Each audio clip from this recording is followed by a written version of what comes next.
Bienvenidos a Recomiéndame un libro. Yo como siempre soy René Morales y el día de hoy vamos a hablar de algo muy interesante. Si ya leyeron el título o pueden ver lo que está aquí, pues ya saben exactamente de qué voy a hablar. Posiblemente uno de los discos más importantes de la historia de la música. Para mí es uno de los discos pues, casi perfectos de principio a fin. Y vale la pena mencionar que la carrera de Bob Dylan nunca volvió a ser la misma después de este gran hitazo. Y me atrevería a decir, sin dudarlo, que es una de las portadas más bonitas que hay en la historia de la música. A mí verdaderamente me vuelve loco. Pero antes de comenzar, me gustaría que se suscribieran al canal, me gustaría que me comentaran qué piensan del disco, si lo conocen, no lo conocen, si les gusta o no les gusta, si creen que es una exageración lo que estoy diciendo, que es un disco casi perfecto. Y me gustaría que, como siempre, me regalaran un like y pues comenten lo que puedan. Bueno, vamos a comenzar. Me gustaría, antes de comenzar, hablar un poquito sobre la carrera de Bob Dylan. Miren, Bob Dylan nació en Minnesota, prácticamente en un pueblo muy cercano al norte de Estados Unidos, prácticamente pegado a la frontera con Canadá. Y viene de una familia judía, él se llama Robert Zimmerman y pues básicamente en algún momento le dio por la música, dejó la universidad y se fue a la meca del folk, que es Nueva York. En Nueva York se hizo amigo de Woody Guthrie y pues es un cantante que tenía una carrera muy relacionada a la música de los obreros. Y pues todo iba bien, empezó a hacer mucho trabajo en bares, en espacios públicos muy determinados, hasta que conoció a un señor que se llama Albert Grossman, quien es muy famoso por ser el manager de Bob Dylan, por ser el manager de The Band y por ser el manager de Janis Joplin. Nada más echó tres grandes pues, artistas a los que tuvo que pues, recomendar y hacer prácticamente la carrera con ellos. Albert Grossman lo conoció, trabajaba para Columbia Records y resulta que grabaron este disco, que es el primer disco de Bob Dylan. Es un disco muy regular, sí, muy ligado a la música folk, pero no tiene esos componentes que hacían que Bob Dylan fuera Bob Dylan. Pero sin duda es muy difícil que alguien que grabe su primer disco se vuelva un éxito inmediato, ¿no? Es muy complicado y pues, Columbia Records cuando salió este disco, que nada más vendió 5,000 ejemplares, que en realidad 5,000 ejemplares ahora es una locura, pero hace 50 años era una cosa muy relativa, muy poco. Y entonces Columbia Records le dijo, no, pues este güey no va a armarla, vamos a cancelarle el contrato. Y Albert Grossman les dijo, no, güey, denme chance de que grabe otro disco. El disco que viene sí lo va a armar. Y salió esta belleza, que ahorita les voy a explicar bien el origen y pues, lo importante que es este material. Este material se grabó básicamente en Nueva York, se grabó en 1963, un año después de que grabara su primer disco. Salió a la venta el 27 de mayo de 1963. Como ya les dije, se grabó en Columbia Records y fue un éxito total. Sí, Bob Dylan en su primer disco había vendido solamente 5,000 ejemplares.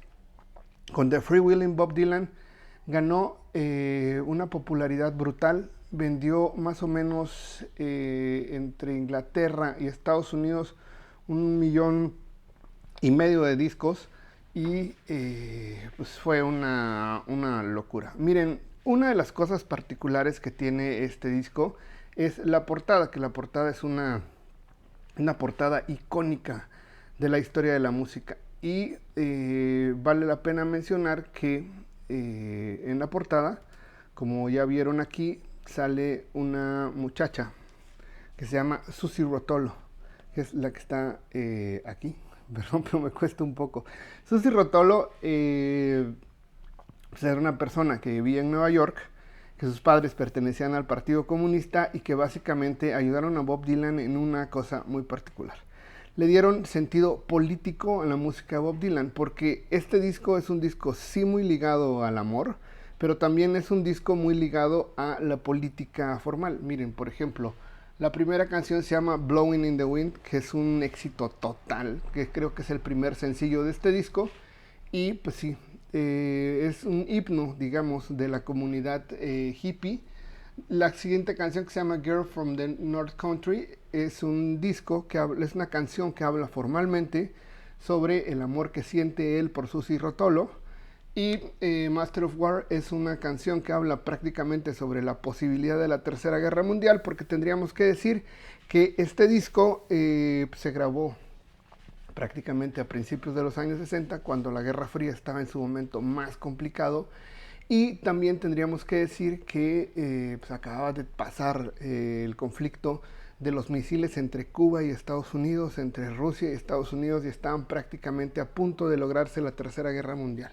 Si tuviéramos que hablar de algunas otras canciones que valen la pena, Don't Think Twice, It's Alright, de Bob Dylan, es una canción que habla pues, prácticamente de amor también. Hay una cosa muy importante que también es un disco muy ligado al mundo del humor. Es un disco que de repente se burla sobre ciertas condiciones sociales, sobre pues, los ridículos que son las normas sociales de los años 60, y de verdad se terminó volviendo una verdadera joya. Dentro del legado pues, cultural podríamos decir que ha sido muy bien aceptado por todos lados, que el trabajo de Bob Dylan no volvió a ser el mismo. Dylan a partir de este disco se volvió prácticamente la voz de una generación. También tiene la peculiaridad, que es importantísima, que después de sacar este disco trabajó muy de cerca con Martin Luther King. No grabó, sino participó pues en una serie de marchas, una marcha en Washington por la libertad y el trabajo que organizó Martin Luther King, posiblemente la última. Y dentro del trabajo que hizo Bob Dylan fue tocar después del discurso de Martin Luther King. Y entonces pues tenemos ya una obra de principio a fin fascinante. A Hard Rain is Gonna Fall es una canción que habla también sobre la caída de las bombas, según esto, por la crisis de los misiles entre Estados Unidos y Cuba. Y tenemos ya una obra perfecta de principio a fin. Tiene, pues, digamos, romance, tiene cuestiones políticas, tiene humor. Es un disco muy muy fresco porque nunca habíamos visto un trabajo tan interesante. Y como ya les decía, la RIAA pues considera esto como una obra fundamental. Vendió, les digo, 1,5 millones de discos. En Inglaterra fue un éxito total. Y pues la revista Rolling Stone lo pone en el lugar número 97. A mí me parece un poco injusto, porque me parece que el trabajo de Dylan en este disco cambió sin duda el sentido de la historia. Por ejemplo, los Beatles siempre han comentado formalmente que es uno de sus discos favoritos y una de las obras más importantes para determinar el trabajo de John Lennon. Y pues ahí está. Creo que es una gran recomendación. Si no conocen el disco, es de verdad fascinante. Es muy disfrutable. O sea, si la gente no habla directamente inglés y no conoce, vale la pena leer las traducciones, porque la poesía de Bob Dylan está muy bien presente, muy bien hecha. Un Dylan muy nuevo y muy bien logrado. Y también vale la pena pues escucharlo, aunque no se hable inglés, aunque no se conozca, porque también es muy disfrutable. Pero disfrutar la obra completa en sí general es impresionante. Como les digo yo, desde la portada. Esta portada que nos tiene a Bob Dylan y a Susie Rotolo caminando por Greenwich Village en el norte de Manhattan, que vale la pena porque ahí vivían juntos. Es una zona que estaba muy ligada al mundo de los estudiantes y es preciosa, sin duda. Yo creo que es una obra recomendadiza, incluso visualmente es increíble. Y bueno, les dejo ahí la recomendación. Me gustaría que me regalaran un like, se suscribieran al canal si no lo han hecho, que me comenten qué piensan acerca de la obra, qué les gustaría que hablara. Y pues estamos ahí para todos ustedes. Nos vemos en el próximo video. Bye, y escuchen por favor a Bob Dylan.